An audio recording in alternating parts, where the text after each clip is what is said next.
नमस्कार मंडळी, स्वागत आहे तुमचं आम्ही सातारकर किचनमध्ये।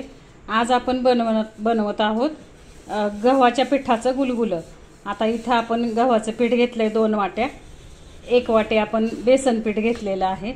1 वाटी आपण गूळ बारीक चिरून घेतलेला आहे आणि इथं थोडीशी वेलची कुटून त्याची पावडर केलेली। आता आपण हे दोन्ही पीठ आणि हे गव्हाचं पीठ आणि बेसन पीठ आपण एकत्र करणार आहे। पण त्याच्या आधी आपण हा जो गूळ आहे ह्या गुळाचं आपण पाणी करून घेणार आहे।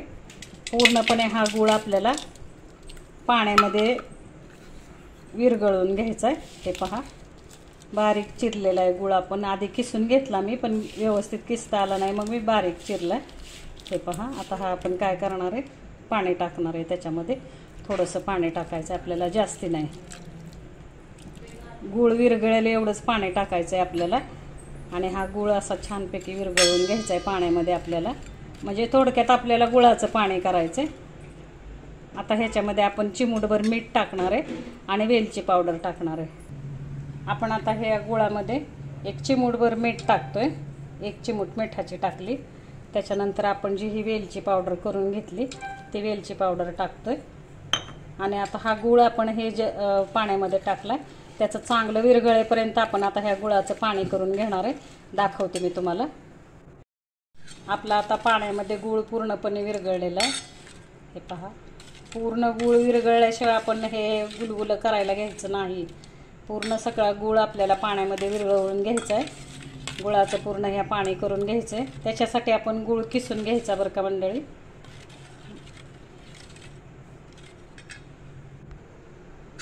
हे पहा मंडळी, अशा पद्धतीने पूर्णपणे आपला गूळ पाण्यामध्ये विरघळलेला आहे।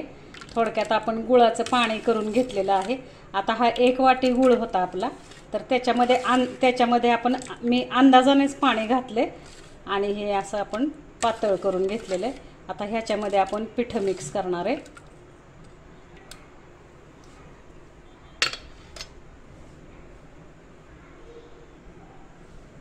आपण आता हे गव्हाचं पीठ हे टाकतोय। आपण गव्हाचं पीठ 2 वाट्या घेतले आणि आपण बेसन पीठ 1 वाटी घेतलेलं आहे। आता ही दोन्ही पीठ टाकलीत आपण। आता आपण बेसन पीठ टाकूया। आता हे सगळं आपल्याला पातळ करून घ्यायचं आहे बरं का, जेणेकरून आपल्याला ते गुलगुलं तव्यावरती टाकता येईल। आता इथे एक काम केलंय मंडळी मी। हे पहा, इथं आपण तवा तापत ठेवलेला आहे गॅसवरती। हा तवा चांगला गरम करून घ्यायचा आहे आपल्याला आणि मग गुलगुलं टाकायचं आहे। हे पहा, इथं आता आपण काय करणार आहे, थोडं थोडं पाणी टाकत आपण आता हे पीठ सगळं मिक्स करणार आहे। थोडंसं पाणी टाकलंय मी। आता हे पीठ आपण मिक्स करतोय।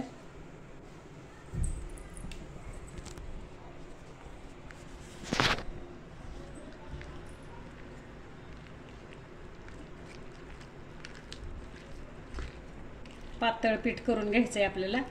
पातळ म्हणजे तरी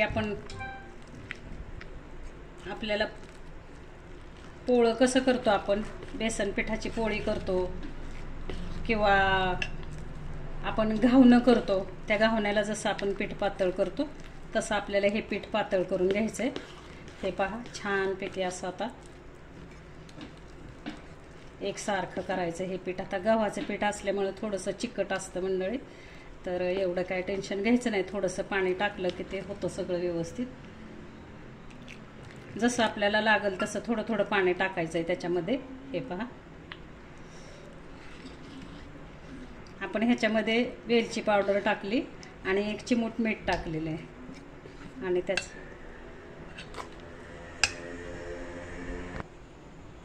हे पहा, अशा प्रकारे आपल्याला हे पीठ पातळ करून घ्यायचे। हे अशा प्रकारे इतकं पातळ आपलं पीठ व्हायला पाहिजे। इथं लक्ष द्या व्यवस्थित।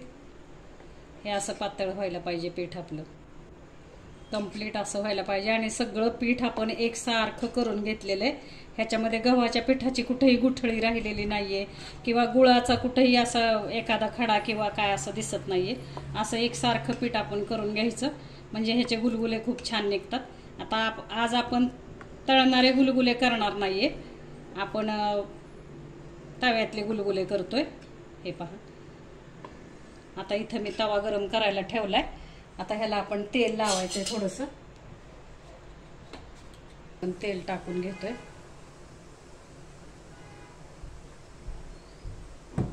आणि हे तेल आपल्याला उलटण्याने पूर्णपणे पसरवून घ्यायचे.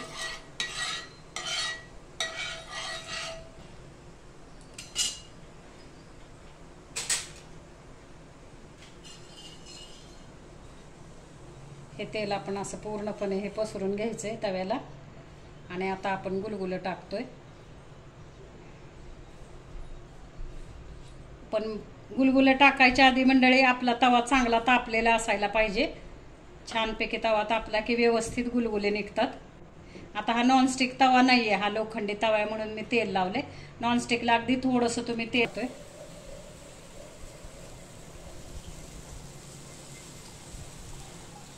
हे असं गोल फिरवायचंय आपल्याला. आणि गुलगुले मीडियम साईजचे, जाड जास्ती ठेवायचे नाहीत आणि जास्ती पातळही करायचे नाहीत आपल्याला. हा असा छानपैकी गोल फिरवायचा आहे आपल्याला. तवा फक्त चांगला तापलेला असायला पाहिजे आपला. तवा चांगला तापला की गुलगुले पद्धतशीर व्यवस्थित निघतात. आता हा आपल्याला एक 5 मिनिटासाठी असंच ठेवायचा आहे. 5 मिनिटांनी आपण पलटी करणार आहे. हे पहा, आता वरच्या बाजूने पूर्णपणे हा सुकलेला आहे, ओला कुठेही दिसत नाहीये आपल्याला. आता हा आपण पलटी करूया. हा पहा, आणि अशा कलरवरच आपल्याला गुलगुले भाजायचे. आपण अगदी पांढरे किंवा पिवळसर पण नाही ठेवायचा. आपल्याला असा खरपूस गोल्डन कलर पर्यंत भाजून घ्यायचा आहे. आता वरून मी तूप सोडणार आहे थोडंसं आणि सर्व करणार आहे. हा पहा, आता आपण पलटी करतोय. हा दुसऱ्या बाजूने हा असा भाजला गेला आपला गुलगुला. आता ह्याच्यावरती मी तूप सोडते. ह्याला मी तूप लावते.